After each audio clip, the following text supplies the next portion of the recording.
Alright, another table lesson. Um, Another way of inserting a table is you can actually draw one in. So I'm going to go Insert Table and then ask for Draw Table. And now I'm able to just simply click and drag. And now I've got the outside perimeter of my table. You always start with the outside and don't ever add to the outside. If I add another cell out here, I'm putting a table next to my table. You don't want to do that. It gets really messy. So build the outside of your table first, and then you can start building cells inside of your table. So now I have a 3-cell table, right? And now it's 4, and now it's 5. So I'm just clicking and dragging. I'm not real talented. It automatically gives you a straight line. When you're done drawing, turn the draw tool off. Now, as far as moving your table, same principles apply. You just move it this way, and wherever you move it to, that's pretty much where it's going to stay. So it'll either wrap with your text this way, or it'll go to the right this way. You've got other options as far as positioning of your table here in the layout grid, I guess we can call it. You can come here to Properties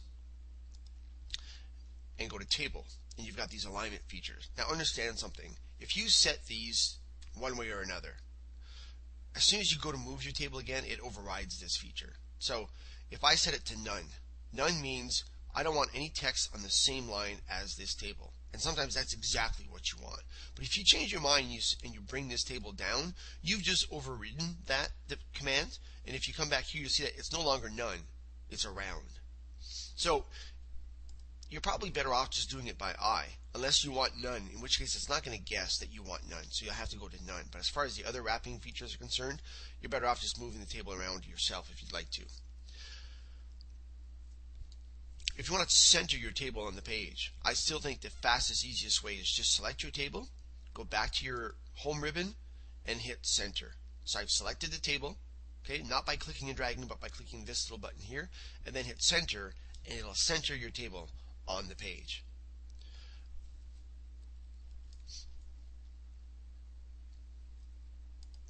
As far as your row widths and your column heights, again, we're going to go back to the table. Okay, so we want the table options. I just simply double clicked on my table here, and it brought up this this toolbar. So now that I'm here, I can go to the layout, and again back to properties, and this is where you've got all your choices as far as making your rows specific heights, your columns specific widths. Once you've made column 1 a certain width, you can make column 2 certain width. So you have lots of choices. You can make your table an exact width. The one thing you can't do is make your table an exact height. If you want your table to be a certain height, the only way to do it is by clicking and dragging this here. Okay, so that's how you'll make your table a certain height. Or you can take all of your rows and make them a certain height, and of course your table will have to adjust. So if I want every row to be 1 inch, I would come here. Because I've selected all 4, I can make them all 1 inch exactly. So now I know that my table is going to be 4 inches vertically. Okay. Another lesson on tables. You'll go on the internet and you'll copy a whole bunch of text and then you'll paste it. All right. So let's say I come here and I select all this text and I want to bring that into a Word document, which happens, right? You want to use some stuff for a project or whatever. So when you bring that in and you paste it, it comes in as a big, huge table because most of the stuff on the internet is done in tables, which is why we need to learn tables before we start working on the internet. Now, once that's in, you can select your table, and I'm going to double click my table again to bring this ribbon up. And then from here, I can convert this to text. So I'm going to go to Properties,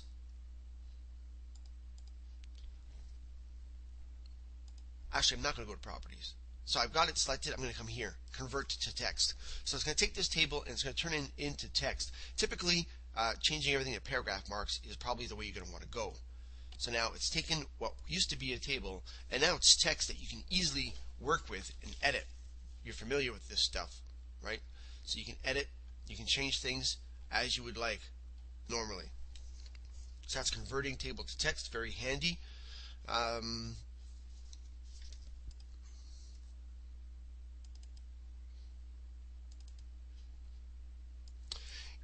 I can do some calculations in a table. Not that I would bother, because later we're going to learn how to put an Excel spreadsheet inside of a Word document where you'll have tons of formulas to choose from. But just so you know, one of the exercises I think asks you to do this. So if I've got a 1 here, a 2 here, a 3 here, I can put my insertion point here, go to formula, and it's going to guess that. Do you want the sum above? If I wanted the sum of the numbers that were to the left of me, then I would change above to left. But because that is correct, I would simply hit OK. And if I wanted this to look like money, I would say OK and look like money. It's very basic, not something you'll use very often, again, because of the fact that you can use Excel for this, but just wanted you to know.